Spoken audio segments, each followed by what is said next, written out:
Caen Piu Villegay, ou ville. Bethléem N. Ezi arrête. C'est Apernaum Bethany Emmaüs. Georgesa Endre. Préface. C'est roissé dans la gérace et dans la connaissance de notre Seigneur et Sauveur Jésus Christ. 2 Pierre 3.18. Ces pages nous présentent la personne du Seigneur Jésus lui. Même, un tel sujet est très vaste, il faut donc le délimiter. Nous l'avons divisé en 5 parties, considérant chacune une période différente de la vie de notre Sauveur, telle qu'elle s'est déroulée. Autour de 5 villages. Bethléem, où il est né. Nazareth, où il a été élevé. C'est Apernaum, centre de son ministère en Galilée. Béthanie, en Judée, le seul lieu peut-être où il a trouvé quelques cœurs qui le comprennent, et où, d'une façon particulière, il a manifesté sa gloire. Emmaüs, où l'homme ressuscité ouvrait les Écritures à 2 disciples dont le cœur brûlait. 5 villages, 5 étapes de la vie de Jésus sur la terre, où s'est manifestée cette gloire dont l'apôtre pouvait dire, la parole devint chair et habita au milieu de nous, et nous vîmes sa gloire. Une gloire comme d'un LS unique de la part du Père, pleine de grâce et de vérité, Jean 1.14. Qu'est-ce qui constituait aux yeux de Dieu la valeur du voyage que les Israélites poursuivaient d'Égypte en Canaan? Non pas les fatigues et les difficultés qu'ils supportaient, plus ou moins bien, mais le fait que l'arche était au milieu des pèlerins, portés par un peuple que le sang avait racheté d'Égypte et qui se dirigeait vers Canaan dans la foi en la promesse, J.G. Bellet. Cette arche était un type de la personne de Christ lui-même. Présent ici-bas. N'est-ce pas lui qui doit avoir la première place dans nos cœurs, étant le centre de nos actions et de nos pensées? En considérant une personne aussi merveilleuse, 2 écueils sont à éviter. En Matthieu 11.27, le Seigneur lui-même pouvait dire, personne ne connaît le Fils, si ce n'est le Père. Il y a le mystère insondable de sa personne, dans lequel nous ne pouvons pas entrer, celui qui avait été de toute éternité un avec le Père, et qui était devenu homme, dépasse dans la profondeur du mystère de son être toute connaissance, sauf celle du Père lui. Même, J.N. Darby. Une sainte révérence s'imposait autrefois. Au sujet de l'arche, seuls les sacrificateurs osaient la porter, et personne, sous peine de mort, n'était admis à regarder à l'intérieur. Ainsi en est-il de la personne du Fils, le Fils unique. Le Fils du Père, s'est anéanti lui-même, à haine d'accomplir le bon plaisir de Dieu en servant de misérables pécheurs. Mais le Père sourira-t-il que les pécheurs, pour qui toute cette humiliation a été endurée, en prennent occasion pour déprécier le Fils? J.G. Bellet. Inversement, quelqu'un pourrait dire, ce mystère est si grand qu'il est trop haut pour moi. Mais la parole nous invite précisément à considérer cette gloire comme d'un LS unique. De la part du Père, à considérer Jésus, Hébreux 3.1, à contempler à face découverte la gloire du Seigneur, 2 Corinthiens 3.18. Quel sujet merveilleux que cette gloire morale du Seigneur Jésus. Notre premier devoir à l'égard de cette lumière est d'apprendre par elle ce que Christ est. Nous n'avons pas à commencer à nous mesurer nous-mêmes péniblement et anxieusement à sa clarté, mais à apprendre, avec calme et bonheur et action de grâce, Christ dans toute la perfection morale de son humanité. Cette gloire nous a quittés. Son image vivante n'existe plus sur la terre. Les évangiles nous disent ce qu'elle a été. Les disciples connaissaient Christ personnellement. C'était sa personne, sa présence, c'était lui-même qui les attirait. Et c'est là ce dont il nous faut une plus grande mesure, J.G. Bellet. Nous recommandons à ce sujet les ouvrages suivants. J.G. Bellet, La gloire morale du Seigneur Jésus-Christ. J.G. Bellet, Le Fils de Dieu. H. Rossier, Le souper de Béthanie. G. André, Voir Jésus de lieu en lieu. G. André, Qui est Jésus? Bethléem. Et la parole devint chair. Jean 1.14. Et elle s'est anéantie lui-même. Philippiens 2.7. L'incarnation Matthieu 1.18-23, Luc 1.26-35. Le mystère de la piété est grand, Dieu a été manifesté en chair. Nous rappelle 1 Timothée 3.16. Devant ce mystère de Jésus Christ venu en chair, combien il nous convient d'user de la plus grande révérence. Avec quelle sobriété la parole nous présente. Dans Matthieu au point de vue de Joseph, dans Luc à celui de Marie la conception de l'enfant divin, l'Esprit Saint viendra sur toi, et la puissance du Très-Haut te couvrira de son ombre. C'est pourquoi aussi la sainte chose qui naîtra sera appelée fils de Dieu. Joseph n'était pas réellement son père, il le fut seulement légalement. Dans l'humble village de Nazareth, ignoré de tous, une simple jeune Hélène vierge reçut la révélation du mystère qui allait se passer en elle, et un pauvre charpentier eut ses craintes dissipées par l'assurance que l'enfant qui devait naître, conçu de l'Esprit Saint, serait celui qui sauvera son peuple de leur péché. Matthieu 1.21. Tu appelleras son nom Jésus, dit l'ange, tant à Marie qu'à Joseph, c'est-à-dire l'Éternel Sauveur. À Joseph, il ajoute, on appellera son nom Emmanuel, ce qui interprété est Dieu avec nous. À Marie, il précise, il sera appelé le Fils du Très-Haut, et la sainte chose qui naîtra sera appelée Fils de Dieu. Nom merveilleux qui rend visible sur la terre où règne la nuit, dans sa splendeur inaccessible. Est le Dieu que jamais il ne vit. Nom de Jésus que nul ne sonde. Nom du Dieu fort d'éternité. Et de l'agneau, sauveur du monde. Et de l'homme ressuscité. La naissance Luc 2.17. L'annonciation avait eu lieu à Nazareth, mais les prophètes avaient prédit qu'à Bethléem naîtrait le Christ, Matthieu 2.4-6. Michée 5.2. Dieu se sert de l'empereur lui-même, bien à son insu, pour que, par le décret du recensement, Joseph et Marie soient amenés à monter, de Galilée, de la ville de Nazareth, en Judée, dans la ville de David qui est appelée Bethléem, Luc 2.4. Que de souvenirs rappelaient Bethléem. Épuisé par la route et par la naissance de Benjamin, Rachel s'y était éteinte auprès d'eux. Jacob, son sépulcre y subsistait encore. Dans les champs de Bethléem, Ruth avait glané, pauvre veuve venue des champs de Moab pour s'abriter sous les ailes du Dieu d'Israël. Là, le jeune David, méprisé par ses frères, avait gardé les troupeaux. Dans les mêmes champs, les plus humbles de la contrée, de simples bergers, devaient recevoir la glorieuse annonce de la naissance du Sauveur. Près de 6 siècles auparavant, les débris de Juda laissés par Nebuchadnezzar avaient trouvé refuge à l'hôtellerie qui est près de Bethléem, lorsqu'il fuyait en Égypte à cause des Chaldéens.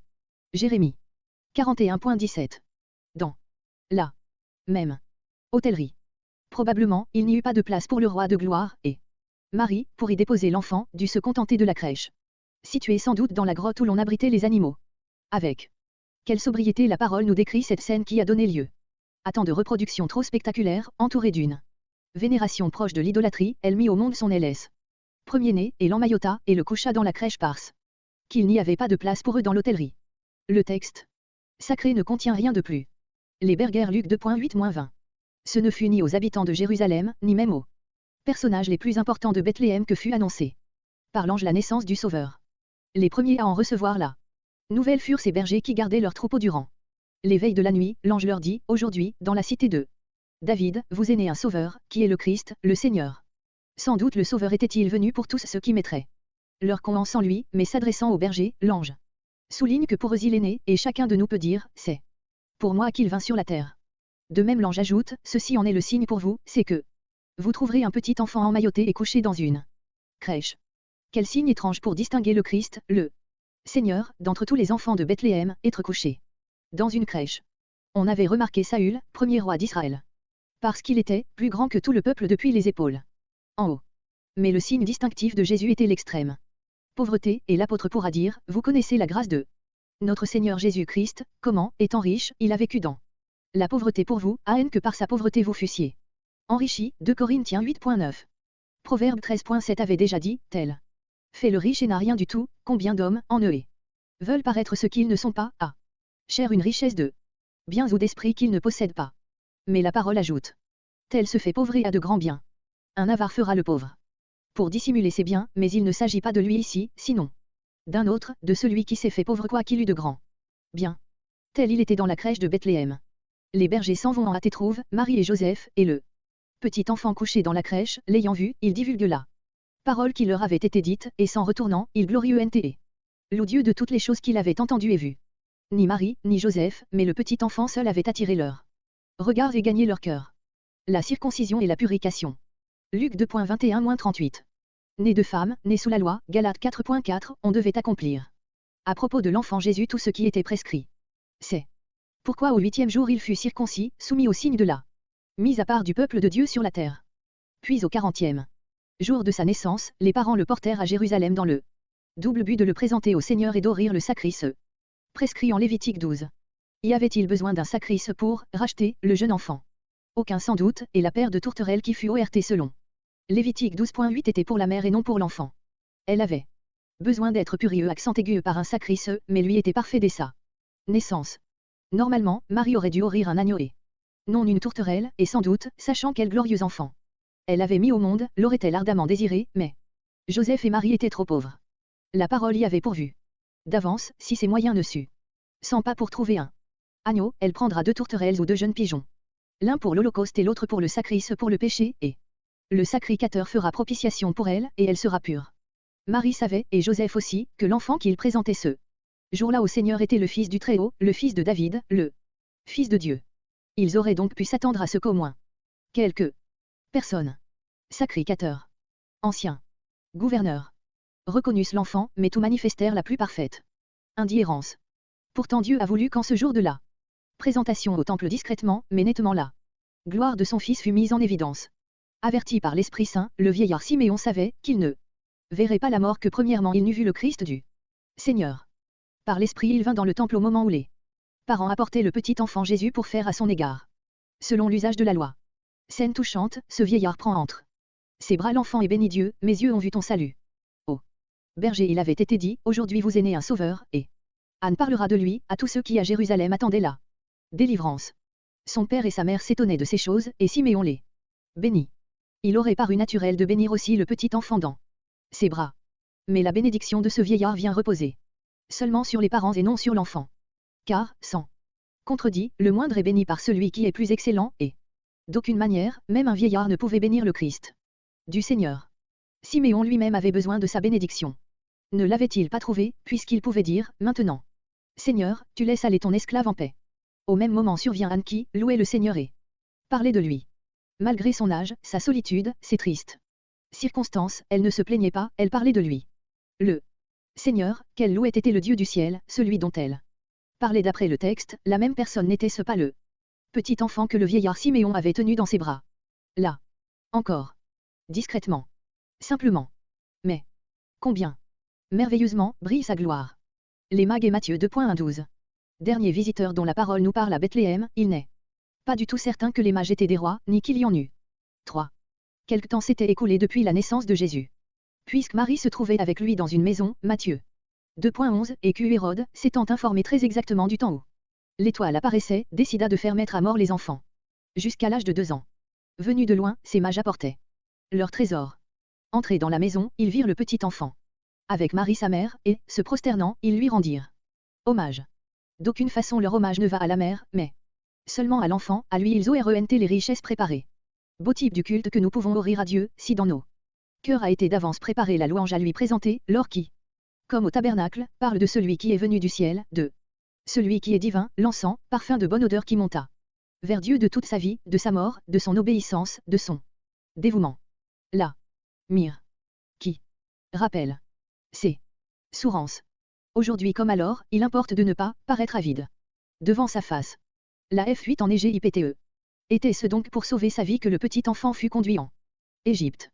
Tout le récit des évangiles nous prouve qu'il n'en est rien, car nul ne put porter la main sur lui avant que son heure fût venue, personne ne pouvait le mettre à mort s'il ne se livrait lui même. Mais plutôt que d'attirer l'attention, plutôt que de recevoir, comme celui qui viendra plus tard, la plaie de l'épée, de reprendre vie, Apocalypse 13.14, il fut ainsi, parmi d'autres humiliations, obéissant même jusqu'à fuir en Égypte, comme pour sauver sa vie de la colère du roi. Sous des formes méprisées, il cachait sa grandeur, J.G. Bellette. D'autre part, il est clair que la providence divine, Dieu lui-même, veillait sur l'enfant qui, à haine aussi que l'écriture fut accomplie, fut appelé hors d'Égypte, dans son association comme Messie. À son peuple tiré de là. Les enfants massacrés à Bethléem par la jalousie et la colère d'Hérode, étaient autant de ces agneaux dont il pourra dire plus tard, le Fils de l'homme est venu pour sauver ce qui était perdu, Matthieu 18.11. Détresse et douleur sur la terre. Conséquence du péché et de la haine amenée par l'ennemi joie. Dans le ciel, où l'innombrable foule des petits enfants chantera ses louanges. Et le ciel a visité la terre. Emmanuel vient jusqu'à nous. Dieu se fait homme, ô Saint Maester. Que son peuple adore à genoux. N. Ésie arrête le mépriser. Peut-il venir quelque chose de bon de Nazareth? Jean 1.47. Les années de silence Luc 2.39-52. Matthieu 2.23 et 4.13 encadrent le séjour de Jésus à Nazareth. Dans ce village, à l'écart des grandes routes, dans les collines à l'ouest de la mer de Galilée, il a passé la plus grande partie de son existence sur la terre. C'est là qu'il fut élevé, nous rappellera Luc 4.16. Sa croissance était régulière et toujours ce qu'elle devait être. Son humanité était parfaitement naturelle dans son développement. Sa sagesse marchait de front avec sa stature. Son âge, il fut d'abord enfant, ensuite homme, J.G. Bellette. Ainsi nous le montre Luc 2.40 pour son enfance et le verset 52. Pour sa jeunesse, parfait à tous les stades, n'accomplissant pas, étant enfant, ce qu'il fera devenu homme, mais se comportant en toutes choses comme il convenait à son âge et à la position qu'il avait prise. Quel exemple pour nous qui, si facilement comme jeunes gens, voulons devancer le temps et entreprendre ce qui ne nous est pas encore qu'on accent aigu, mais qui aussi, comme homme fait, nous comportons souvent comme des enfants, oubliant le service que le Seigneur a pu nous confier, négligeant d'employer, pour les autres, comme bon dispensateur de la grâce variée de Dieu, le trésor reçu de lui.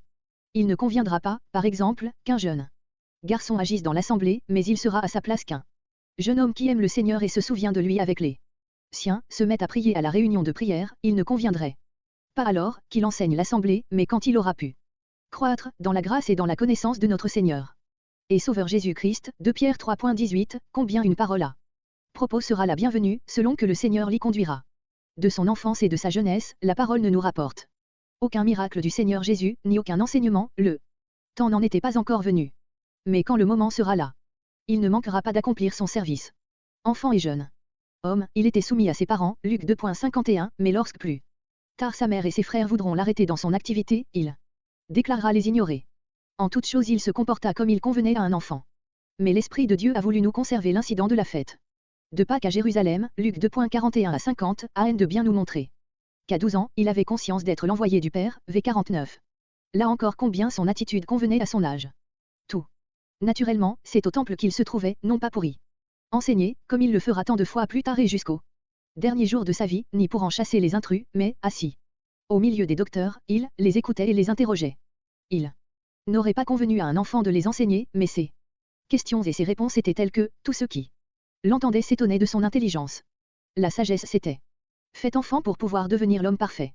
En considérant cette scène dans son application morale, une autre leçon pratique s'en dégage pour nous. Combien facilement nous perdons la communion avec le Seigneur, nous n'avons plus la conscience qu'il marche avec nous et cela souvent sans nous en rendre compte. Pendant toute la journée, Luc 2.43, ses parents avaient fait route, et ne savaient pas que Jésus n'était pas avec eux. Lorsque ses cheveux furent coupés, Samson croyait posséder encore toute sa force, or il ne savait pas que l'Éternel s'était retiré de lui, Juge 16.20. Dans le Cantique des Cantiques. La Hansée ne veut pas se déranger pour ouvrir sa porte lorsque son bien-aimé heurte, je me suis dépouillé de ma tunique. Comment la revêtirai-je? J'ai lavé mes pieds, comment les salirai-je? Quand elle s'est en haine levée pour ouvrir, il s'était retiré et avait passé plus loin. De même un mal ou une négligence dont nous sommes conscients, mais que nous n'avons pas jugé, interrompt la communion et nous prive de la jouissance de l'amour du Seigneur. Le relèvement peut être immédiat si, nous jugeons nous-mêmes.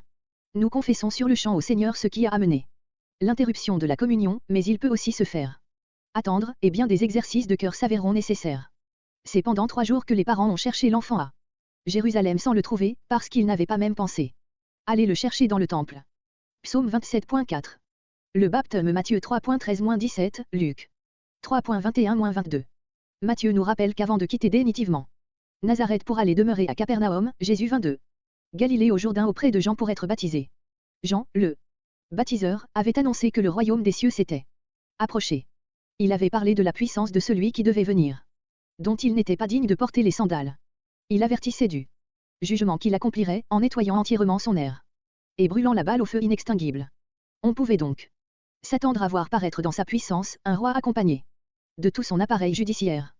Mais lorsque Jésus s'est présenté au Jourdain, c'est de Galilée qu'il venait, de la partie méprisée du pays, et cela non pas pour se faire couronner, mais pour être baptisé. Il venait recevoir pour lui-même le signe de la mort. Il prenait place avec ceux qui, en Israël, se repentaient, confessant leurs péchés pour que leur cœur fût préparé à recevoir celui qui devait venir. Non pas qu'il ait à se repentir lui-même, mais il convenait, il était même juste, qu'il s'associe à ceux qui ainsi recherchaient Dieu. Il prend la place devant Dieu du plus petit de son peuple, J.N. Darby, c'était en accord avec la position qu'il avait prise. Mais le Père a voulu qu'il soit distingué de tout autre. Après tout, ce qui, dans les 3 premiers chapitres de Luc, parlait de lui, c'est la voix du Père lui-même, qui se fait entendre, tu es mon fils bien-aimé, en toi, j'ai trouvé mon plaisir. Veisitaren. Esi arrête. Jésus t-il plus d'une visite à Nazareth durant les années de son ministère. Il est dit. Saille de le dire. Luc 4.16 à 30 peut avoir groupé 2 ou 3 visites successives, dont l'une serait là même que celle de Marc 6.16 et Matthieu 13.54-58. Quoi qu'il en soit, la parole nous présente les choses en Luc comme s'il s'agissait d'une seule visite où, accueilli d'abord, il est rejeté. Ensuite, il entra dans la synagogue au jour du sabbat selon sa coutume. Tout enfant, il avait fréquenté cette synagogue, nous laissant un exemple de ce qu'il convient de faire au jour de la semaine que Dieu a mis à part pour lui. À 12 ans, ses parents avaient voulu qu'il les accompagne pour la fête de Pâques à Jérusalem, nous montrant que nous pouvons prendre avec nous nos enfants de bonheur pour assister au mémorial de la mort du Seigneur. Centre de tous les regards, Luc 4.20, le Seigneur venait de lire dans le prophète Ésaïe le passage qui parlait de grâce, s'arrêtant juste avant les mots qui annonçaient le jugement. Tout lui rendait témoignage et s'étonnait des paroles de grâce qui sortaient de sa bouche. Parmi ces gloires, l'une prédomine, la Grâce est répandue sur tes lèvres, psaume 45. Il était, loin pour annoncer de bonnes nouvelles, pour publier la délivrance et l'an agréable du Seigneur. Ce temps agréable dure encore, 2 Corinthiens 6.2, mais la scène changera. Apocalypse 5 nous le montre, de nouveaux centres de tous les regards, ayant un livre dans la main, alors non pas le livre de la grâce, mais le livre des jugements. Lorsqu'il l'ouvrira, ce n'est pas la colère des hommes qui se déversera contre lui parce que la grâce voulait s'étendre aussi aux nations, Luc 4.28, mais la colère de l'agneau, Apocalypse 6.16, atteindra ceux qui auront refusé son amour. S'étant levé, ils le chassèrent hors de la ville et le menèrent jusqu'au bord escarpé de la montagne, de manière à l'en précipiter. Combien d'années pourtant n'avait-il pas vécu à Nazareth, toutes de douceur, de soumission, en faveur auprès de Dieu et des hommes, et voilà le résultat, pour mon amour. Ils ont été mes adversaires. Il aurait pu se laisser précipiter de la montagne par cette foule en colère, aucun mal ne lui serait arrivé, pas plus que s'il s'était jeté du faîte du temple, à l'instigation du diable, Luc 4.9 à 11, mais, quand sa vie était menacée, il n'étonnait pas le monde par quelque acte qui commanda l'admiration, au contraire, il s'était anéanti lui. Même. Il serait arrivé sain et sauf au pied de la montagne comme au bas du temple. Mais comment aurait été accomplie l'écriture annonçant qu'il ne chercherait point sa gloire. Lui donc. Passant au milieu de cent Allah. Il se retira sans être remarqué, ni connu, restant sous sa forme de serviteur, J.G. Bélette. Quel rayon de la gloire divine brille dans cet homme qui, se retournant calmement face à une foule en délire, peut la traverser et sans aller sans que personne ose mettre la main sur lui. En Marc 6.1 à 6, comme en Matthieu 13.54-58, nous le voyons. Encore à Nazareth. Comme il y fut méprisé. Celui-ci n'est-il pas le charpentier, le LS de Marie. Et ils étaient scandalisés en lui. Une telle méconnaissance de sa personne, dont la sagesse était depuis longtemps évidente, dont les miracles étaient nombreux. Qui parmi eux avaient vécu tant d'années, nous étonne-t-elle. Et que dirons-nous de ces jeunes gens, de ces jeunes LLES qui, venant d'un foyer chrétien, ont entendu parler de lui dès l'enfance, ont pu même un temps apprécier ses enseignements, ont été inouïs par sa grâce et qui ensuite se détournent de lui et le méprisent. Hébreux 10.29. Et il ne put faire là aucun miracle. Pas de salut pour ceux qui refusent le Sauveur. Pourtant la parole ajoute, sinon qu'il imposa les mains à un petit nombre d'inermes et les guérit. En dépit de l'incrédulité générale, la grâce pouvait s'étendre, encore et malgré tout, à quelques sourants, là où une lueur de foi lui permettait d'agir. Jésus de N. Ésie arrête. Le nom du méprisé se retrouve 14 fois dans les évangiles et 7 fois dans les actes, 21 fois dans le Nouveau Testament. Dieu ne méprisait pas Nazareth, mais l'homme méprise Jésus, parce qu'il vient de Nazareth, J.N. Darby. Lorsque Philippe vient dire à Nathanaël, nous avons trouvé celui duquel Moïse a écrit. Jésus, le LS de Joseph, qui est de Nazareth, Nathanaël exprime son peu d'estime pour un tel village en disant, peut-il venir quelque chose de bon de Nazareth? Et c'est bien un titre méprisant employé par la foule autour de Bartimée pour dire que Jésus le Nazarénien passait. Tandis que l'aveugle, enseigné de Dieu, s'adresse à lui en s'écriant, Fils de David, Jésus, aie pitié de moi. Mépris encore des soldats à Gethsémanée, Jean 18.5, 7, ou de la servante devant laquelle Pierre le renie, Marc 14.67, ou plus encore de Pilate, par l'écriteau sur la croix, Jésus le Nazaréen, le roi des Juifs, Jean 19.19. Mais au jour de la résurrection, le même titre méprisant est relevé par les anges, comme faisant partie de sa gloire, Jésus le Nazaréen, le crucieux accent aigu, il est ressuscité. Les disciples d'Emmaüs. Parlant d'eux, Jésus le Nazaréen, le qualifièrent d'eux, prophète. Puissant en œuvre et en parole devant Dieu et devant tout le peuple. Et dans les actes le nom porté par l'homme méprisé, mais repris pour désigner le ressuscité, sera mis en évidence. Comme le seul, nom sous le ciel par lequel il nous faille être sauvé, acte 4.10, 12. Il sera en haine employé par le Seigneur lui. Même qui, depuis la gloire, s'adresse à Saul de Tarse en lui disant, je suis Jésus le Nazaréen que tu persécutes. Acte 22.8. Ainsi dit l'Éternel, à celui que l'homme méprise, à celui que la nation abhorre, aux serviteurs de ceux qui dominent, des rois verront et se lèveront, des princes, et ils se prosterneront. Ésaïe 49.7. C'est Apernaüm. Voici mon serviteur. Matthieu 12.18. Ayant quitté Nazareth, il alla demeurer à Capernaum qui est au bord de la mer. Matthieu 4.13 précise ainsi l'entrée du Seigneur Jésus dans la vie publique. Il quittait le village à l'écart où il avait passé tant d'années, pour venir dans cette ville activée, commerçante, au bord du lac de Génézareth où il allait accomplir beaucoup de miracles et donner la plupart de ses enseignements. Il commençait d'avoir environ 30 ans. Indique Luc 3.23. C'était un grand privilège pour cette ville de voir le Fils de Dieu y habiter un certain temps, le peuple assis dans les ténèbres a vu une grande lumière, et sur ceux qui sont assis dans la région et dans l'ombre de la mort, la lumière s'est levée, Matthieu 4.16. Mais quelle responsabilité aussi, car à quiconque il aura été beaucoup donné, il sera beaucoup redemandé, Luc 12.48. Capernaum n'a pas reçu le Messie. Il y a été, comme ailleurs, rejeté et méprisé. Alors il commença à adresser des reproches aux villes dans lesquelles le plus grand nombre de ces miracles avaient été faits, parce qu'elles ne s'étaient pas repenties. Malheur à toi Chorazin. Malheur à toi Bethsaïda. Et toi, Capernaum qui as été élevé jusqu'au ciel, tu seras abaissé jusque dans le Hadès, car si les miracles qui ont été faits au milieu de toi eussent été faits dans Sodome, elles seraient demeurées. Jusqu'à aujourd'hui, Matthieu 11.20-23. Ni Sodome, ni Capernaum ne sont demeurés jusqu'à aujourd'hui. De Capernaum, il reste quelques ruines. Mais combien plus terrible encore est le sort de ceux qui, l'ayant entendu, l'ayant vu, ayant contemplé ces miracles, ont foulé aux pieds le Fils de Dieu. Et quel sera le sort des incrédules qui, aujourd'hui, refusent cet évangile de la grâce et se détournent de celui qui leur est présenté, peut-être déjà dès l'enfance. Ils résistent à l'opération du Saint-Esprit qui pourtant opérait dans leur cœur. C'est une chose terrible que de tomber entre les mains du Dieu vivant. Hébreux 10.28-31. Centre de son ministère en Galilée, Capernaum est appelé sa propre ville, Matthieu 9.1, nous le voyons à maintes occasions revenir à la maison où il habitait. À PPL des disciples. À Capernaum et dans ses alentours le Seigneur Jésus a voulu s'adjoindre, dès le début de son ministère, des disciples appelés par lui-même et qui ont tout laissé pour le suivre. Simon et André, aussitôt, ayant quitté leur lait, le suivirent. Jacques et Jean, son frère, laissant leur père Zébédée dans la nacelle, s'en allèrent après lui. Lévi, se levant, le suivit. Quelle obéissance à l'appel du Maître! Comme il suivait les traces de celui qui, aussitôt, et, encore, ces mots si caractéristiques de l'évangile de Marc pouvait répondre aux appels et besoins divers se présentant à lui. Près de Capernaum encore, Jésus monte sur une montagne et appelle ceux qu'il voulait, et ils vinrent à lui, et il en établit 12 pour être avec lui, et pour les envoyer prêcher et pour avoir autorité de guérir, Marc 3.13-14. Remarquons ces mots. Les disciples ne décident pas eux-mêmes de suivre le Maître. C'est lui qui les appelle, il choisit ce qu'il voulait, et quand ils sont venus à lui, il les établit, non pas pour aller tout de suite prêcher, mais d'abord, pour être avec lui. Aucun service fructueux, si l'on ne s'est premièrement assis aux pieds du Seigneur, si l'on a appris de lui, si l'on a vécu et ne vit dans sa communion. En Luc 14.25-35, Jésus souligne 3 conditions pour être son disciple, conditions qui renferment tout le secret d'une vie victorieuse et bénie. L'heure sonne pour quiconque a répondu à l'appel de Jésus, toi. Suis-moi, de délibérément prendre sa croix, Marc 8.34. 1.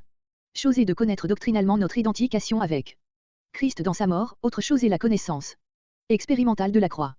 Si quelqu'un vient à moi, et ne est pas son père, et sa mère, et sa femme, et ses enfants, et ses frères, et ses sœurs. Luc 14.26. Le Seigneur doit passer avant les liens les plus forts. C'est le sens du verbe employé. Matthieu 10.37 le précise, celui qui aime père et mère. Elle est ou elle est le plus que moi, n'est pas digne de moi. Dans le domaine des actions les plus légitimes, Jésus revendique la première place. Et même aussi sa propre vie. Luc 14.26. Mourir pour Christ est une grâce réservée à quelques-uns, mais, pour Christ, renoncer à sa vie, Rome 12.12, est une des conditions essentielles. Pour quiconque veut être son disciple. Je ne fais aucun cas de ma vie ni ne la tiens pour précieuse à moi-même, dira l'apôtre Paul, acte 20.24. Ainsi donc, quiconque d'entre vous ne renonce pas à tous ceux qu'il a, ne peut être mon disciple, Luc 14.33. Cette troisième condition englobe d'un seul coup tous les domaines du renoncement pour Christ. C'est la croix dans toute son implication. Elle est proposée à quiconque. Aucun n'est exclu. Il n'y a pas d'échappatoire. C'est tout ou rien. Avons-nous décidé, après le calcul de la dépense, V28, de connaître Christ aussi intimement que possible, et avec le secours de sa grâce, d'être son disciple. Ces versets ne s'adressent pas seulement à des missionnaires, mais à quiconque désire suivre le Seigneur. Le test de leur mise en pratique ne sera pas en première ligne les grands renoncements et les grands départs, mais d'abord la manière selon laquelle, dans la vie journalière, nous saurons lui donner à lui, en toute chose, la première place. Cherchez premièrement le royaume de Dieu, puis s'abandonner avec confiance aux soins du Père. Par exemple, savons-nous vraiment mettre à part chaque jour, en plus de la lecture matinale, même aux dépens de nos études ou de nos distractions 20 ou 30 minutes pour étudier sa parole. À cet égard, mieux vaut consacrer 20 minutes chaque jour à lire la Bible et 3 pages des écrits qui nous la font mieux connaître, que de réserver à cela 1 heure, quand on en aura le temps. Savons-nous accepter de sa main les contrariétés de nos journées? Renoncer à quelque avantage ou facilité pour accomplir une bonne œuvre qu'il aura préparée d'avance et mise sur notre chemin. Être disciple du Seigneur, comme on l'a dit, c'est changer de centre. Autrefois le moi était centre, maintenant c'est lui. Cela veut dire beaucoup. Les miracles Les évangiles nous rapportent environ 34 miracles du Seigneur. Jean précise, Jésus était aussi devant ses disciples. Beaucoup d'autres miracles qui ne sont pas écrits dans ce livre. Jean 20.30, CF 21.25. Un grand nombre de ces miracles furent accomplis à Capernaum et dans les alentours, par une parole. Jésus guérit l'esclave du centurion, Matthieu 8.5-13. En prenant sa main, il délivre de Saèvre la belle-mère de Pierre, et elle se leva et le servit, 8.15. Marc dira, elle les servit, comment servirions-nous le Seigneur si ce n'était dans les siens? À Capernaum encore, le soir étant venu, on lui apporte beaucoup de démoniaques, tous ceux qui se portaient mal, la ville tout entière était rassemblée à la porte, et il en guérit plusieurs. Ayant ouï dire qu'il était à la maison, des gens viennent à lui, amenant un paralytique qu'à cause de la foule il faut descendre par le toit. Voyant leur foi, Jésus pardonne les péchés du malade et le guérit. À Capernaum aussi se passe l'incident des 10 drachmes, Matthieu 17.24-27, qui met en évidence, d'une part, l'humilité de Jésus, qui accepte de payer cet impôt, lui le Seigneur du Temple, s'associant à Pierre dans cette redevance, et, d'autre part, la gloire du Créateur qui peut commander à un poisson de lui apporter le statère requis pour le donner au receveur.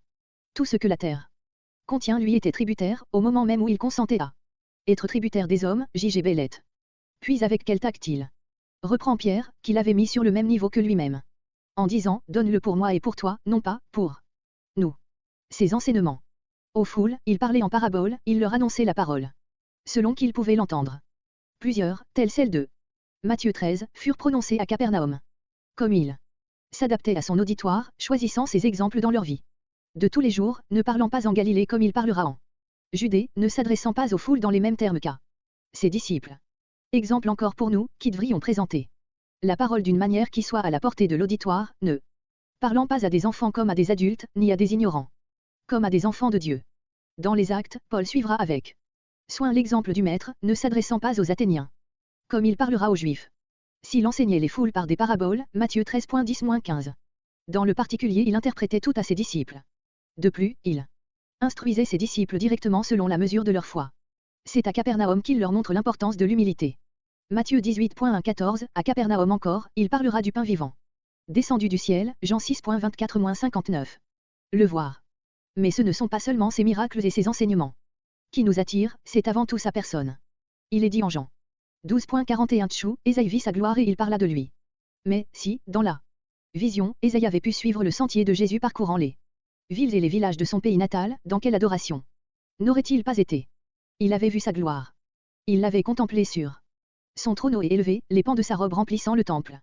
Et les séraphins se voilant la face en reconnaissant en Jésus la gloire de la déité. Nous avons besoin de le voir ainsi par la foi. Nous avons besoin de saisir sa personne, d'avoir le sentiment de sa gloire, cachée derrière un voile plus épais que l'aile d'un séraphin, le voile d'un Galiléen humble et rejeté du monde, J.G. Bellette. Avec quelle émotion le vieil apôtre, celui que Jésus aimait, écrira au soir de sa vie, ce que nous avons entendu, ce que nous avons vu de nos yeux, ce que nous avons contemplé et que nos mains ont touché, concernant la parole de la vie, ce que nous avons vu et entendu, nous vous l'annonçons, à haine que votre joie soit accomplie, 1 Jean 1.14. Nous ne pouvons pas le voir, le contempler, le toucher, comme l'avait fait l'apôtre, mais à travers les pages des évangiles, par la foi, les yeux de nos cœurs peuvent se fixer sur lui et discerner sa gloire. Quel autre sujet pourrait nous remplir d'une joie plus grande? En quelques mots, Pierre décrit son ministère, Jésus de Nazareth, loin de l'Esprit Saint et de puissance, a passé de lieu en lieu, faisant du bien et guérissant tous ceux que le diable avait asservis à sa puissance, car Dieu était avec lui. Acte 10.38. Considérons-le allant ainsi de lieu en lieu.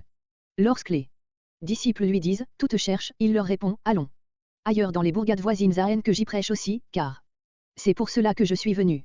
Et il prêchait dans leur synagogue par toute la Galilée, et chassait les démons. Marc 1.38-39. Quand, après avoir passé à Nazareth, il s'étonnait de leur incrédulité, il ne se lasse pas de continuer son ministère. Il visitait l'un après l'autre les villages à la ronde en enseignant. Marc 6.6. Luc aussi nous le présente, passant par les villes et les villages, prêchant et annonçant le royaume de Dieu. Luc 8.1. Malgré l'opposition qu'il rencontrait, il pouvait dire aux pharisiens, il faut que je marche aujourd'hui et demain et le jour suivant. Luc 13.33. Le voir non seulement allant de lieu en lieu mais aussi dans les divers endroits où se passaient ses journées. Lorsque, fatigué, il était à la maison, aussitôt beaucoup de gens s'y assemblèrent. De sorte qu'il ne se trouva plus de place même auprès de la porte. Et il leur annonçait la parole. Un peu plus tard, ils viennent à la maison, et la foule s'assemble de nouveau, en sorte qu'ils ne pouvaient pas même manger leur pain. Pourtant dans la Maison il aimait à se retrouver avec les disciples. Après la guérison de l'enfant épileptique en Marc 9, c'est, lorsqu'il fut entré dans la maison que ses disciples lui demandèrent. Particulier, pourquoi n'avons-nous pu le chasser? En traversant la Galilée, il enseignait ses disciples quant aux sourances qui l'attendaient, eux, au lieu de comprendre quelle serait la part du maître, se disputaient pour savoir qui serait le plus grand. Jésus réagit seulement, quand il fut dans la maison, il leur demanda, sur quoi raisonniez-vous en chemin? Et ils gardaient le silence. Et lorsqu'il se fut assis, il appela les 12, et leur parla sur l'humilité. Le voyons-nous ainsi marcher, entrer dans la maison, poser sa question, attendre avec patience que la conscience des disciples leur parle, puis s'asseoir. Et les appeler auprès de lui pour les reprendre et les exhorter. Avec douceur et fermeté. En Matthieu 13.36, il attend d'être, dans la maison, pour exposer à ses disciples la signification des paraboles qu'il venait de prononcer. Mais, au bord de la mer, surtout, s'exerçait son ministère public. Comme il marchait le long de la mer de Galilée, il appelle Simon, André, Jacques, Jean, un peu plus tard, nous lisons, il sortit encore et longea la mer, et en passant, il vit Lévi le LS d'Alphée assis au bureau de recettes, et il lui dit, suis-moi. Alors que les pharisiens et les hérodiens tenaient conseil pour le faire périr, il se retire avec ses disciples vers la mer, et une grande multitude le suivit, et il dit à ses disciples qu'une petite nacelle fut là à sa disposition, à cause de la foule, à qu'elle ne le pressa pas, car il en guérit beaucoup, de sorte que tout ce qui était aigé de quelque accent aigu a eu se jeter sur lui à de le toucher. Et les esprits immondes, quand ils le voyaient, se jetaient devant lui. Quel tableau! C'est la grâce, active, inlassable, pleine de miséricorde. En Matthieu 13, nous le voyons, sortir de la maison, s'asseoir près de la mer, et assis sur une nacelle, dire par des paraboles beaucoup de choses à la foule qui se tenait sur le rivage. Au bord de la mer encore, Jairus vient, se jette à ses pieds et le supplie instamment pour ça elle est le. Mais si le Seigneur aimait à parler à la foule au bord de la mer, il ne craignait pas, quand il le fallait, d'entrer dans la synagogue. Il y guérit un homme possédé d'un esprit immonde, Marc 1.23, et, sans se laisser arrêter par l'opposition rencontrée, il y entre. Encore, pour guérir celui dont la main était desséchée, malgré le silence hostile de ceux qui l'entouraient, 3.15. Lorsqu'il voulait être seul avec ses disciples, il s'en allait sur la montagne. C'est là qu'il appelle les 12, Marc 3.13, il y prononce les béatitudes, Matthieu 5.1, là encore, au soir d'une journée de labeur, seul, il s'en va pour prier, après avoir nourri les foules et contraint les disciples de monter dans la barque et d'aller devant lui à l'autre rive, Marc 6.46. Sur une haute montagne, après 6 jours Jésus prend avec lui Pierre et Jacques et Jean, seuls à l'écart, et il fut transfiguré devant eux. Marc 9.2-8. N'y a-t-il pas une bénédiction particulière à se retirer ainsi seul à l'écart, ne voir plus personne, sinon Jésus seul, émoticône n'en croyant pas ses yeux, et dans le silence à ses pieds, laisser passer les heures pour l'écouter et pour voir sa gloire. Sans doute convient-il chaque jour de s'asseoir à ses pieds, si possible à la première heure, pour quelques instants, mais il importe, de temps à autre, de prendre, s'il est possible, plusieurs heures, voire 1 ou 2 jours, pour être seul avec lui, se taire et l'écouter. Lui-même exhortait ses disciples. Venez à l'écart vous-même dans un lieu désert et reposez-vous. 6.31. C'est aussi, dans un lieu désert, que le matin, longtemps avant le jour, il sortait et s'en allait seul pour prier, Marc 1.35. S'il savait se retirer à l'écart quand il convenait, son activité inlassable transparaît dans les pages des évangiles, tout particulièrement en Galilée. En Marc 1.33, la ville tout entière était rassemblée à la porte. Comme nous venons de le voir. Lorsqu'il vient à la maison à Capernaum, aussitôt beaucoup de gens s'y assemblèrent, de sorte qu'il ne se trouva plus de place. Au bord de la mer, toute la foule venait à lui. De nouveau à la maison, la foule s'assemblait, en sorte qu'ils ne pouvaient pas même manger leur pain. Un autre jour, comme il y avait là une fort grande foule et qu'ils n'avaient rien à manger, Jésus dit, je suis ému de compassion envers la foule. Descendant de la montagne de la transfiguration, il trouve autour des disciples, une grande foule et des scribes qui disputaient avec eux, et doit leur dire, aux générations incrédules, jusqu'à quand vous supporterez-je? Pourtant il guérit l'enfant malade et le rend à son père. Tout cela n'allait sans doute pas sans une fatigue extrême. Nous en avons un exemple en Marc 4.36 lorsque, après qu'il eut renvoyé la foule, ses disciples le prennent dans une nacelle.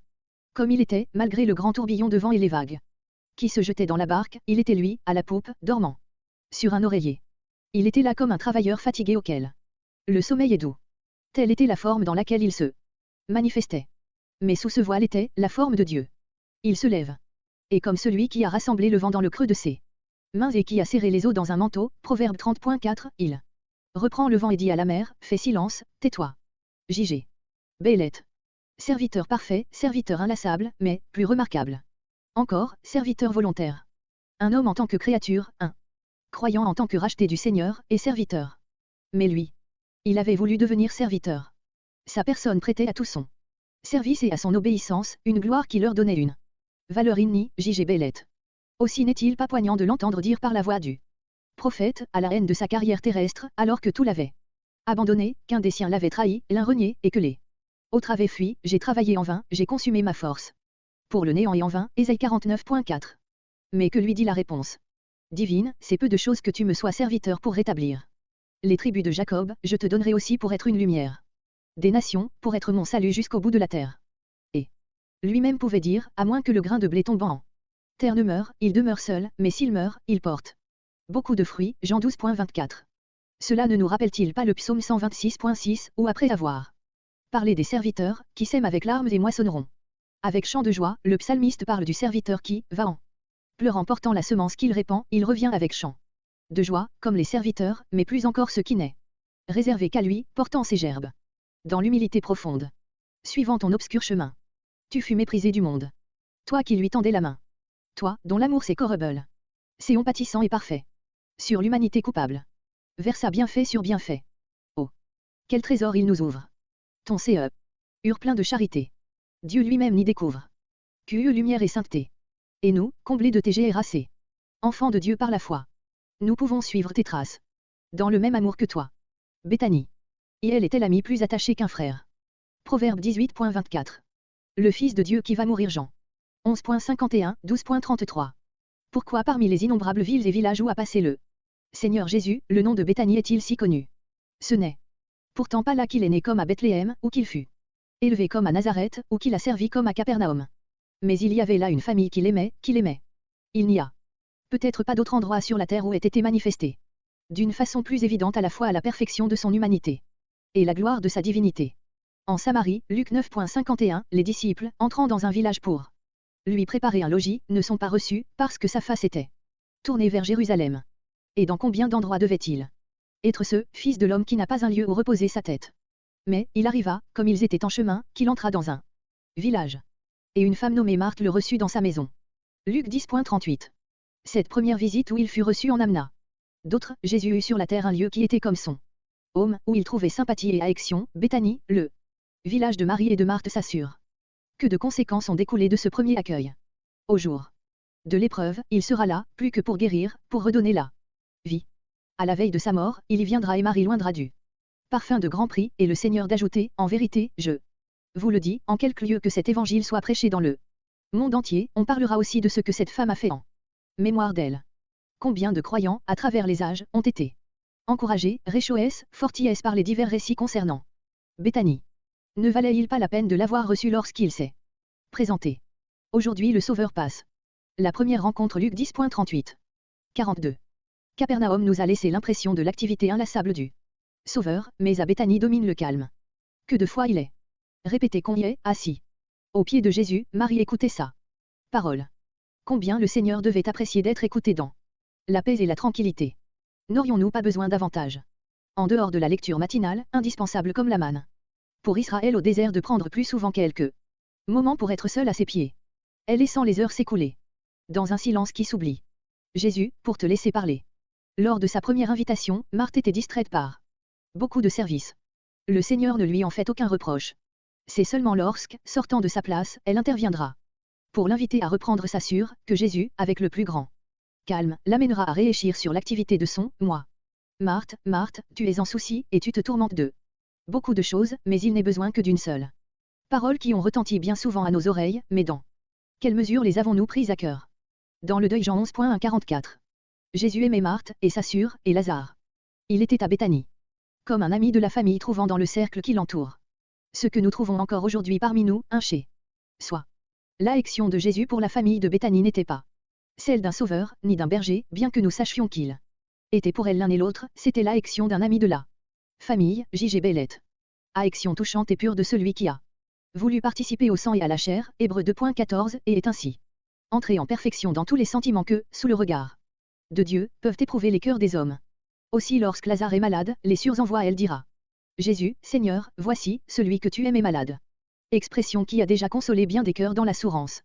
Qu'apporte la maladie, celui que tu aimes Mais, toujours attentif à discerner la pensée de son Père, Jésus demeure encore 2 jours au lieu où il était. Il aurait pu s'élancer au secours de celui qu'il appelle notre ami, mais il devait accomplir mieux qu'une guérison, cette maladie, dit-il, n'est pas à la mort, mais pour la gloire de Dieu, Anne que le Fils de Dieu soit glorieux, accent aigu par elle. Homme dépendant, il attendait que le moment fût venu, Fils de Dieu, il connaissait parfaitement l'état de Lazare, et pouvait dire à ses disciples, Lazare, notre ami, s'est endormi, mais je vais pour l'éveiller. Les sûrs avaient attendu longtemps. S'il fallut, semble-t-il, 4 jours de marche à Jésus depuis le lieu où il était jusqu'à Béthanie, il en avait fallu à peu près autant pour les messagers des 2 sûrs, et comme Jésus avait laissé s'écouler 2 jours entre le message et son départ, les sûrs auront attendu environ 10 jours la réponse à leur demande pressante. On comprend qu'elles disent toutes deux, Seigneur, si tu eusses été ici, mon frère ne serait pas mort, expression de leur douleur, supportée sans la présence de l'ami qui avait tant tardé à venir. Mais il avait quelque chose de meilleur en réserve pour elle. N'en est-il pas ainsi souvent quand il nous paraît tarder à répondre à nos prières, ou que l'épreuve se prolonge au-delà du terme que nous aurions voulu lui mettre. Avec quelle calme assurance le Seigneur se présente à Martin, lui disant, moi, je suis la résurrection et la vie. Il a aimé sa gloire, sa puissance divine, sa propre grandeur, mais l'instant d'après, lorsqu'à ses pieds où elle était venue se jeter, Jésus vit pleurer Marie, et les Juifs qui étaient venus avec elle pleurer, il frémit en son esprit et se troubla, puis à l'approche du sépulcre, l'intensité de son humaine sympathie jaillit dans ses simples mots, Jésus pleura. Si nous avions voulu choisir dans toute la Bible un verset, aurions-nous pu trouver parole plus remarquable? Jésus, l'Éternel Sauveur, la parole faite chair, celui qui venait déclarer être la résurrection et la vie, Jésus, pleura. Quand il vint au sépulcre, il frémissait encore en lui-même, expression de la peine profonde, mêlée d'indignation, produite dans l'âme du Seigneur à la vue du pouvoir de la mort sur l'esprit de l'homme. J.N. Darby. Il faut tâcher de nous représenter cette scène. Un grand nombre de personnes entourent le Seigneur, des habitants de Béthanie, des Juifs venus de Jérusalem pour consoler les 2 sûrs, les disciples, Marthe, Marie. Ils allaient être témoins du plus extraordinaire miracle du Sauveur. La LL de Jairus avait été ressuscitée, étendue encore sur son lit, où elle avait depuis peu expiré. Le LS de la veuve de Nain était sur le chemin du cimetière, mais de Lazare, Marthe dit, il sent déjà, car il est là depuis 4 jours. La corruption avait commencé son œuvre. La pierre est ôtée et devant tout, Jésus lève les yeux en haut, prie et rend grâce, à cause de la foule, qui est autour de lui. Anne que, dit-il à son père, il croit que toi tu m'as envoyé.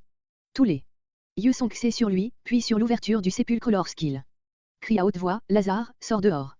Et le mort sortit. Moment indescriptible où par cette victoire sur la mort, toute la gloire du Fils de Dieu est mise en évidence. Quelqu'un pourrait-il dès lors nier qui il était? On comprend l'inquiétude des principaux sacrificateurs et des pharisiens devant un tel miracle. Depuis ce jour-là, ils consultèrent ensemble pour le faire mourir. Et ils voulaient faire mourir aussi Lazare, car à cause de lui, plusieurs des Juifs s'en allaient et croyaient en Jésus. De chapitre en chapitre, depuis le 10, l'ombre de la mort qui l'attend, va aller s'accentuant toujours sur son chemin jusqu'à Golgotha. 6 jours avant la Pâque, Marc 11.11. 12, 19 à 20, Jean 12.18. Acclamé par la foule qui criait, Roséne. Béni soit celui qui vient au nom du Seigneur, Jésus était entré à Jérusalem. Mais, si, à ce moment, le peuple dut ainsi le recevoir, pas une maison ne s'ouvrit dans la ville sainte pour l'accueillir. Aussi, après avoir promené ses regards de tous côtés surtout, comme le soir était déjà venu, il sortit et s'en alla à Béthanie avec les 12. Marc 11.11. Il y avait là pour lui un refuge, v 19 à 20, où, loin de la haine qui l'entourait, il pouvait passer quelques heures encore. Là, à Béthanie, 6 jours avant la Pâque, on lui fait un souper. 6 jours avant la Pâque, c'est-à-dire, cette année-là, le premier jour de la semaine, ce jour qui allait être mis à part, marqué par sa résurrection et par sa venue au milieu des siens rassemblés. On lui était là un souper. Quelque intéressante que fut aux yeux de tous la personne de Lazare, ce n'était pas en son honneur que le souper était convoqué, mais en l'honneur de celui qui l'avait ressuscité. Ceux qui s'occupèrent du souper de Jésus disparaissent ici et sont remplacés par ce petit mot « on ». L'activité humaine qui prépare est supprimée, pour accentuer le grand fait qu'il y a un souper préparé pour lui et pour lui seul. H. Rossier. La Pâque avait été préparée par les disciples, où veux-tu, disent-ils à Jésus, que nous allions préparer ce qu'il faut à Anne. Que tu manges la Pâque. Marc 14.12. Mais le souper de Béthanie, qui rappelle la table du Seigneur, de fait n'est-ce pas lui qui l'a préparé? Lazare, Marthe et Marie nous présentent dans 3 personnages les 3 principes qui constituent l'ensemble de la vie chrétienne dans la maison de Dieu. Ces 3 principes sont la communion, le service et le culte. H. Rossier. Lazare, le mort, était un de ceux qui étaient à table avec lui. quoique ayant acquis une vie nouvelle par la résurrection. D'entre les morts, il reste quant à toute sa vie passée, le mort. Son existence antérieure s'était terminée dans la mort, il vit maintenant d'une vie nouvelle qui n'a plus de lien avec l'ancienne, H. Rossier. Il était à table avec lui. Sans lui, il n'aurait eu aucun droit de s'asseoir à son souper. Communion précieuse de l'âme avec son Sauveur, réalisée à sa table. Sans doute jouions là aussi de la communion des saints, ce lien merveilleux qui unit tous les enfants de Dieu, mais ici, avant tout, la communion avec lui est mise en évidence. Quelle part béni, être à table avec lui sans rien dire peut-être, mais jouissant de sa personne, de sa présence, de la communion avec lui-même. Marthe servait. Autrefois son service prenait la première place, elle n'avait pas appris qu'avant de donner au Seigneur, il faut recevoir de lui, mais maintenant elle était à la place qui convenait. Il n'est pas dit qu'elle le servait ou les servait comme la belle-mère de Pierre, Matthieu 8.15, Marc 1.31, sans qu'il soit nécessaire de le préciser, son service s'étendait tant au Seigneur qu'aux siens, et de fait ici-bas, comment pourrions-nous le servir si ce n'est dans les siens et auprès des âmes encore loin de lui qui ont besoin d'un sauveur. Sans dire un mot non plus, mais rempli d'amour pour lui. Marie prend son bien le plus précieux, une livre de parfum de nard pur de grand prix, et le verse sur les pieds de Jésus. 3. 100 deniers représentaient le salaire de toute une année, mais pour elle, rien n'était trop précieux pour Jésus. Dans les autres évangiles, nous la voyons verser le parfum sur la tête du roi dans Matthieu, du serviteur dans Marc, mais ici, dans Jean, c'est sûr. Les pieds du Fils de Dieu qu'elle répand son parfum dont l'odeur remplit la maison. Il allait mourir, elle le pressentait de là. Prescience de l'amour. Des femmes viendront au matin de la résurrection apporter les aromates qu'elle avait préparés, Luc 24.1. Mais ce sera trop tard, il sera déjà ressuscité. Marie était venue à temps. Comme dit Jésus, elle a anticipé le moment d'oindre mon corps pour ma sépulture. Au jour de sa gloire, tous les rachetés entoureront l'agneau immolé, chanteront le cantique nouveau, ayant chacun une harpe et des coupes d'or pleines de parfums. Pas une voix ne manquera dans ce chur universel. Mais aujourd'hui, alors qu'il est rejeté, que plusieurs des siens, tels les 9 lépreux de Luc 17, s'en vont, seulement heureux d'être sauvés, mais oubliant de revenir à ses pieds lui rendre grâce. N'appréciait-il pas particulièrement cette louange, cette adoration qui jaillit de cœur reconnaissant et peut, tel le parfum de Marie, remplir de son odeur toute la maison. C'est maintenant, sur la terre, que nous pouvons annoncer sa mort et nous souvenir de lui comme il l'a demandé. Au ciel ce sera trop tard pour répondre à ce désir de son cœur. Quel baume pour le cœur du Seigneur de trouver à Béthanie, une fois de plus, et dans quelle mesure, la sympathie et la compréhension qui si rarement s'était trouvée sur sa route. Psaume 69.20. L'Ascension Luc 24.50-53. Pourquoi Jésus t-il choix de Béthanie pour y passer les derniers instants des 40 jours où, visible au moins par intervalle, il fut au milieu de ses disciples sur la terre. Il ne va pas sans aller au ciel depuis Jérusalem, la ville du grand roi, mais la ville qui l'avait rejeté, ni non plus de Galilée témoin de son ministère. Et point de rendez-vous que c'est aux siens pour leur donner les marques assurées de sa résurrection, mais de Béthanie, où avait si remarquablement brillé sa gloire.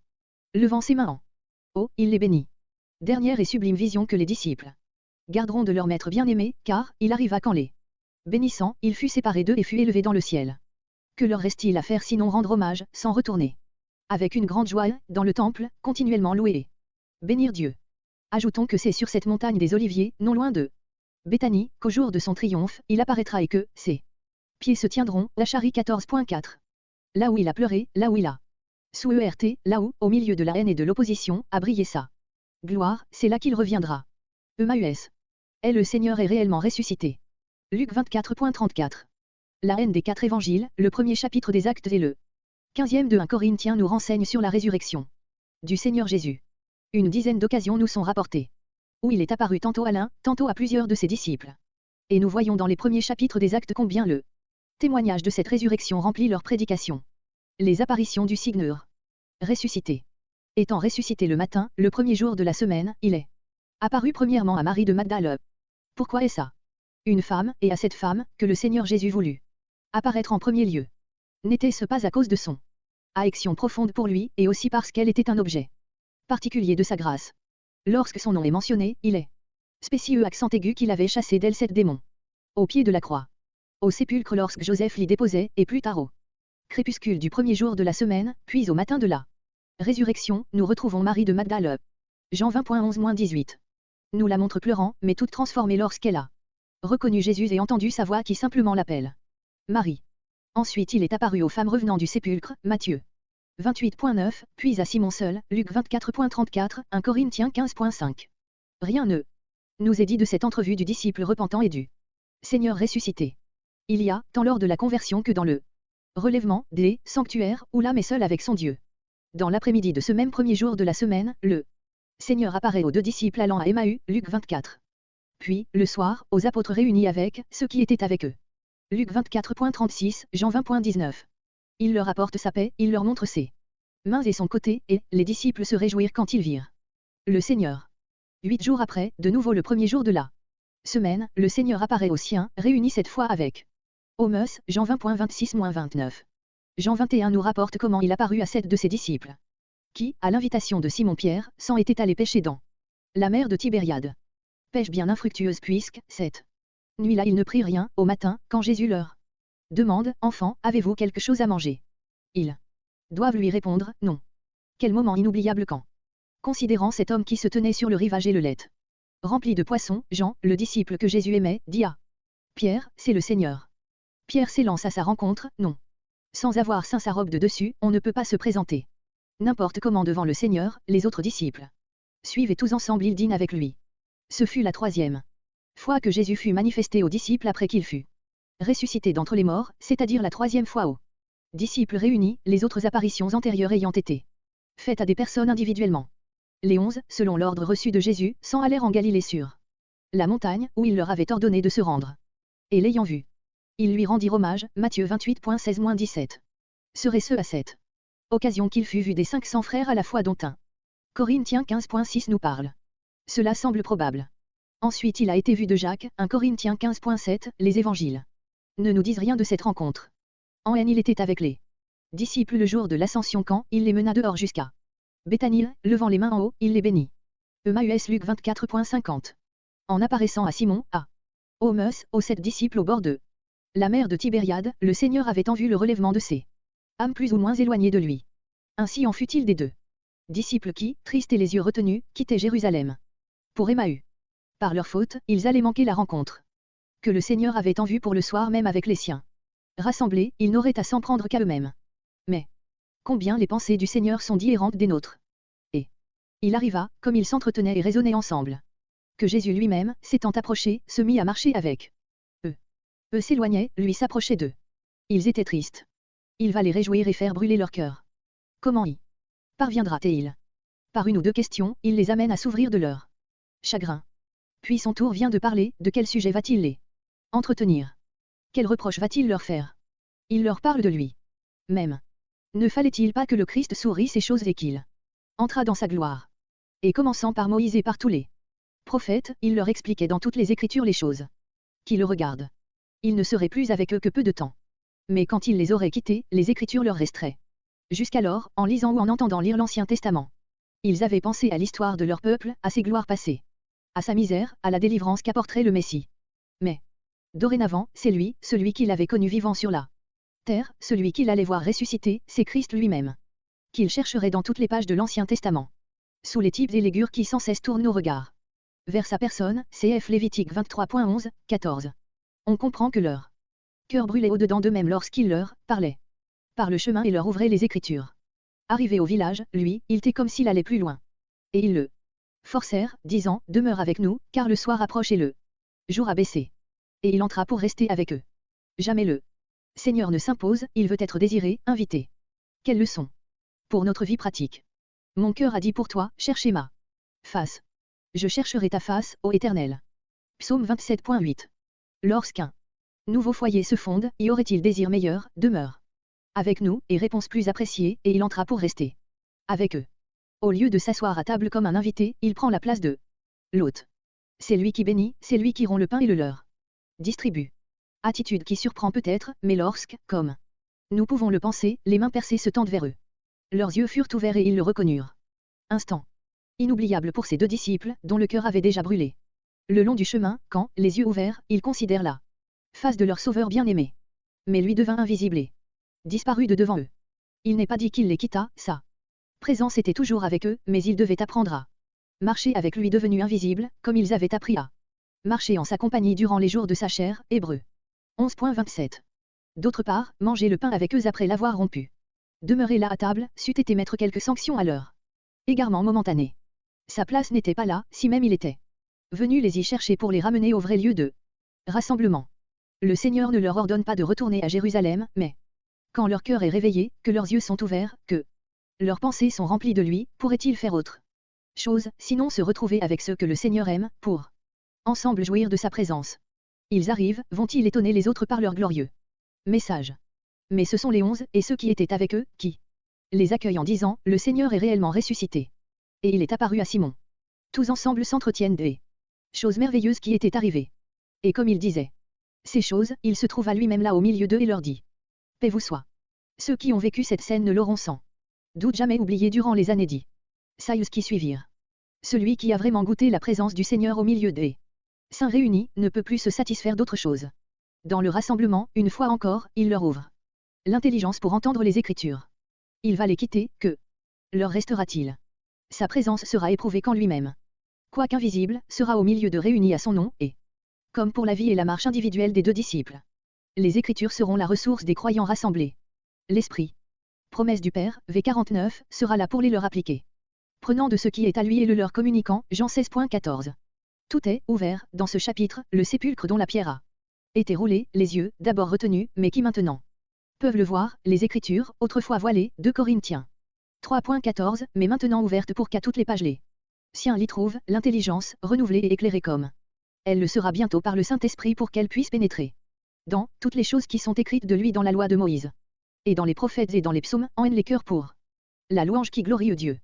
Mais par-dessus tout, lui-même est au milieu d'eux, voyez mes mains et mes pieds, que c'est moi-même, touchez-moi, et voyez. C'était le même Jésus qu'il avait connu précédemment. Jésus, qui avait mangé avec eux dans les jours où il était ici-bas au milieu d'eux, mangeait avec eux dans les jours de sa résurrection. Jésus, qui avait autrefois amené des maltes toutes de poissons dans leur lait, allait le faire aussi après sa résurrection. Jésus qui dans le lieu désert avait béni les pains et les leur avait donnés, venait de le faire de la même manière. C'est toujours la même personne bénie que nous avons devant nos yeux à Bethléem, au soir de la résurrection et sur la montagne de l'Ascension. Ressuscité d'entre les morts avec ses mains et son côté gardant l'empreinte des blessures qui lui avaient été faites sur la croix, il se fait voir à ses disciples durant 40 jours, J.G. Bellette. Et c'est aussi, avec les mêmes mains et le même côté percé qu'il est monté au ciel. Dieu a été ici-bas, l'homme est là-haut. C'est ce que nous avons besoin de réaliser par-dessus tout, que le Seigneur Jésus ne soit pas pour nous seulement une personne lointaine, quelqu'un dont on a entendu parler et que l'on connaît plus ou moins, mais une personne vivante, le même que nous avons vu à Bethléem, à Nazareth, à Capernaum, à Béthanie, à Emmaüs et qui est maintenant dans la gloire. Notre bonheur, c'est que nos trésors sont renfermés dans une personne qui n'est pas pour une génération un docteur présent et un Seigneur vivant, et après, pour toutes les générations subséquentes, un docteur passé et un Seigneur mort, mais un maître et Seigneur présent et vivant à jamais, J.G. Bellette. C'est conclusion. Encore une fois nous répétons, sans contredit, le mystère de la piété est grand, Dieu a été manifesté en chair, a été justifié accent aigu en esprit, a été vu des anges, a été prêché parmi les nations, a été cru au monde, a été élevé dans la gloire. C'est ainsi que bientôt nos yeux le verront face à face, car celui qui est descendu est le même que celui qui est aussi monté au-dessus de tous les cieux. À haine qu'il remplit toutes choses, Éphésiens 4.10, toutes choses. Et nos cœurs. Nous te contemplons dans la gloire. Ô cher Sauveur. Goûtant les fruits de ta victoire. Puissant Sauveur. Pour toujours dans le sanctuaire. À la droite de Dieu ton Père. Toi qui descendis sur la terre. Humble Sauveur. Des cieux nous aimons à t'attendre. Ô cher Sauveur. N'as-tu pas dit, je viens vous prendre? Puissant Sauveur. Oh. Félicité Institut National d'Économie Université Nationale du Bénin. Voir de près tes très adorable. Et t'être en haine rendu semblable. Divin Sauveur.